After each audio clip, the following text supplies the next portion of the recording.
ایک ایسی قوم جسے نعمتوں سے نوازا گیا تھا۔ یہ لوگ اپنی تجارتوں پر عورتوں کو کیوں لایا کرتے تھے؟ اللہ نے اس بستی پر کون سے نبی کو بھیجا اور ان لوگوں نے ان کے ساتھ کیا سلوک کیا، اور ان لوگوں نے ایسا کون سا کام کیا کہ ان پر دو طرح سے عذاب نازل ہوئے؟ آج ہم صفحہ ہستی سے مٹ جانے والی قوم اصحاب ایکا کے بارے میں جانیں گے، مگر گزارش ہے چینل کو لائک اور سبسکرائب ضرور کر دیں۔ یہ مسیح علیہ السلام سے 3000 سال پہلے کا زمانہ تھا، جب بحیرہ کنزم کے کنارے عرب کے شمال مغرب میں مدین نامی ایک بستی تھی۔ ان کا تعلق بنی اسرائیل سے نہیں تھا، بلکہ ان کا تعلق حضرت ابراہیم علیہ السلام کی اولاد میں صاحبزادے مدین سے تھا، جو حضرت ابراہیم علیہ السلام کی تیسری بیوی کتورہ سے پیدا ہوئے تھے۔ اس لیے یہ خاندان بنی کتورہ بھی کہلاتا ہے۔ مدین اپنے اہل و عیال کے ساتھ اپنے سوتیلے بھائی حضرت اسماعیل علیہ السلام کے پہلو میں حجاز کے شمالی علاقوں میں آباد ہو گئے۔ یہ خاندان آگے چل کر ایک بہت بڑا قبیلہ بن گیا، جنہیں تاریخ میں اہل مدین اور ایکا کے نام سے جانا جاتا ہے۔ مدین کا زمانہ حضرت موسیٰ علیہ السلام سے بھی پہلے کا زمانہ ہے۔ یہ وہی زمانہ ہے جب سدوم اور امورہ کے علاقے میں قوم لوط فساد برپا کر رہی تھی۔ مدائن ایک ترقی یافتہ شہری علاقہ تھا، جبکہ اصحاب ایکا ایک دیہاتی علاقہ تھا جہاں زیادہ تر جنگل اور درخت آباد تھے۔ کہا جاتا ہے کہ ایکا کے معنی گھنا درخت ہے، اور ایسا ہی ایک گھنا درخت مدین کی آبادی میں موجود تھا جس کی وہ پوجا کرتے تھے، اس لیے بھی ان کو اصحاب ایکا کہا جاتا ہے۔ یعنی قبیلہ کے لحاظ سے یہ مدین کہلاتے تھے اور مذہب کے لحاظ سے یہ ایکا کہلاتے تھے۔ یہ ایک قوم کے دو نام تھے۔ اس علاقے میں اچھی آب و ہوا، سرسبز درخت اور نہروں کی کثرت تھی، جہاں پھولوں اور میووں کے اس قدر باغات تھے کہ اگر ایک انجان آدمی آبادی کے باہر کھڑے ہو کر نظارہ کرتا تو اسے معلوم ہوتا کہ یہ نہایت گنجان باغات کا علاقہ ہے۔ یہ قوم بڑے جنگلوں اور پھلدار درختوں کی مالک تھی۔ مدین کے لوگوں کا پیشہ تجارت تھا اور ان کی زندگی پرسکون تھی، اور یہ بے شمار دولت کے مالک تھے۔ اللہ کی عطا کی ہوئی نعمتوں کا شکر کرنے کے بجائے مدین والے غفلت میں ڈوبے ہوئے تھے اور زمانے میں فساد مچانے لگے۔ یہ لوگ حقوق اللہ کے ساتھ حقوق العباد میں بھی پامالی کر رہے تھے اور انسانی حقوق تہس نہس کر دیے تھے۔ مدین والے کفر میں مبتلا تھے اور درختوں کی پوجا کرتے تھے، لین دین میں بھی بے ایمانی، بیوپار میں بھی کمی کیا کرتے تھے، راستوں میں بیٹھ کر لوٹ مار کرتے، لوگوں کے مال چھین لیتے، گنڈا ٹیکس لیتے اور مختلف طرح کے عقیدوں سے چیزوں کو پوجتے۔ اس زمانے میں ہند، فارس، یمن اور عراق سے جو بھی قافلے جاتے انہیں مدائن سے ہو کر گزرنا پڑتا۔ یہ لوگ ان سے بھاری ٹیکس وصول کرتے۔ انہوں نے بین الاقوامی راستوں پر اپنا قبضہ جما رکھا تھا اور خوب مال کماتے تھے، اور یہی دنیا کی پہلی قوم تھی جنہوں نے ٹیکس لینے کا رواج قائم کیا، لیکن ان کے مال کی حرص کبھی کم نہ ہوئی۔ ٹیکس لینے کے باوجود یہ راستوں پر حملہ کر کے قافلوں کو لوٹ لیا کرتے تھے۔ روایت ہے کہ جس ایکا درخت کی یہ پوجا کرتے تھے، اس درخت کے آگے ہر 3 ماہ بعد یہ لوگ ایک کنواری لڑکی کو ذبح کیا کرتے اور اس کے پورے جسم کو الگ الگ کاٹ کر دفن کیا جاتا۔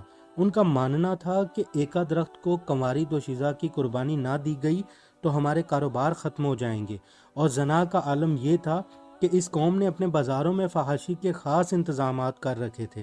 یہ لوگ اپنی بہنوں اور بیویوں کا کاروباری مرکز پر ننگے بدن بٹھا دیا کرتے۔ جب کوئی تاجر آتا تو وہ شہوت سے مجبور ہو کر ان لڑکیوں میں مصروف ہو جاتا، جس سے وہ ناپ تول میں خوب کمی کرتے اور اکثر چیزیں ہی بدل ڈالتے تھے۔ جب بات حد سے نکلی تو ان کی ہدایت کے لیے اللہ نے حضرت شعیب علیہ السلام کو ان پر مابعوث فرمایا۔ حضرت شعیب علیہ السلام کے والد کا نام میکائیل تھا، جو یشنجر کے بیٹے تھے، جو مدین کی اولاد میں سے تھے، جو حضرت ابراہیم علیہ السلام کے صاحبزادے تھے۔ اس طرح حضرت شعیب علیہ السلام کا نسب حضرت ابراہیم علیہ السلام سے جا ملتا ہے۔ حضرت شعیب علیہ السلام عرب کی سرزمین پر بھیجے گئے تیسرے نبی تھے، جو حضرت ہود اور حضرت صالح علیہ السلام کے بعد مبعوث کیے گئے۔ تورات میں حضرت شعیب علیہ السلام کا ذکر باب خروج میں جتھرو کے نام سے آیا ہے، لیکن اس باب میں آپ علیہ السلام کے متعلق بہت زیادہ معلومات نہیں ملتی ہیں۔ بچپن سے ہی حضرت شعیب علیہ السلام کی پرورش ایسے ہوئی کہ وہ اپنی قوم سے نیک اور عزت دار شخص مانے جاتے تھے۔ آپ علیہ السلام انتہائی نیک، ذہین اور معصوم النفس انسان تھے۔ نبوت پر فائز ہونے کے بعد حضرت شعیب علیہ السلام نے دعوت تبلیغ کا کام شروع کیا اور مدین کو خطاب فرماتے ہوئے کہا، اے میری قوم، اللہ کی عبادت کرو اس کے علاوہ تمہارا کوئی خدا نہیں ہے، اور خبردار ناپ تول میں کمی نہ کرو، اور میں تمہارے لیے اس دن کے عذاب سے ڈرتا ہوں جو سب کو فنا کر دے گا۔ میں تمہارے لیے امانت دار پیغمبر ہوں، اللہ سے ڈرو اور میری اطاعت کرو۔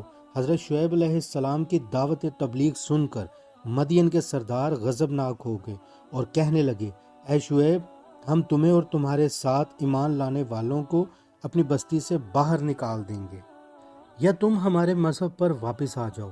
حضرت شعیب اپنی قوم کی بدعمالیوں پر سخت رنجیدہ رہتے تھے اور بار بار انہیں نصیحت کرتے۔ حضرت شعیب علیہ السلام کی بار بار دعوت ہدایت پر مدین والے انہیں سنسار کرنے کی دھمکیاں دینے لگے۔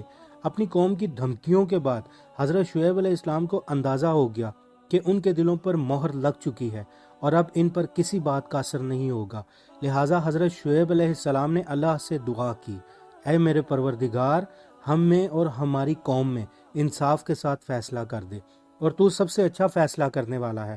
دراصل اس دعا میں حضرت شعیب علیہ السلام نے اپنی قوم کے کفار کے لیے ہلاکت کی دعا کی تھی، جو اللہ نے قبول فرمائی۔ نافرمانی اور غلط رویوں کی پاداش میں قوم شعیب کو دو قسم کے عذاب نے آن گھیرا، ایک زلزلے کا عذاب اور دوسرا آگ کی بارش۔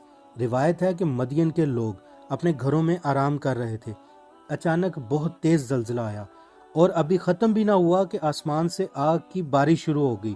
قوم پر عذاب آتا دیکھ کر حضرت شعیب علیہ السلام اپنے اہل و عیال اور ساتھیوں کو لے کر وہاں سے چلے گئے۔ اللہ نے اس بستی والوں پر جہنم کا ایک دروازہ کھول دیا، جس کی لو اور تپش سے حرارت پھیل گئی، بستی والوں کا دم گھٹنے لگا اور جسم جھلسنے لگے۔ علامہ ابن کثیر لکھتے ہیں کہ 7 دن ان پر یہ عذاب رہا اور ہوا بند رہی، جس کی وجہ سے سایہ اور پانی بھی ان کی گرمی کم نہ کر سکا، اور نہ ہی درختوں کے جھنڈ ان کے کام آئے جن کی وہ عبادت کیا کرتے تھے۔ پھر وہ زلزلہ تیز ہوا اور اوپر سے آگ بڑھ گئی، جس میں وہ سب ٹڈیوں کی طرح تڑپ تڑپ کر مر گئے، اور پھر کچھ لمحوں میں سب کے سب جل کر راکھ کا ڈھیر بن گئے۔ اللہ تعالی ہم سب کو ایمان کی حالت پر موت دے، آمین۔ ویڈیو اچھی لگے تو لائک ضرور کر دیں۔ ملتے ہیں کسی اور واقعے کے ساتھ اگلی ویڈیو میں، تب تک کے لیے اللہ حافظ۔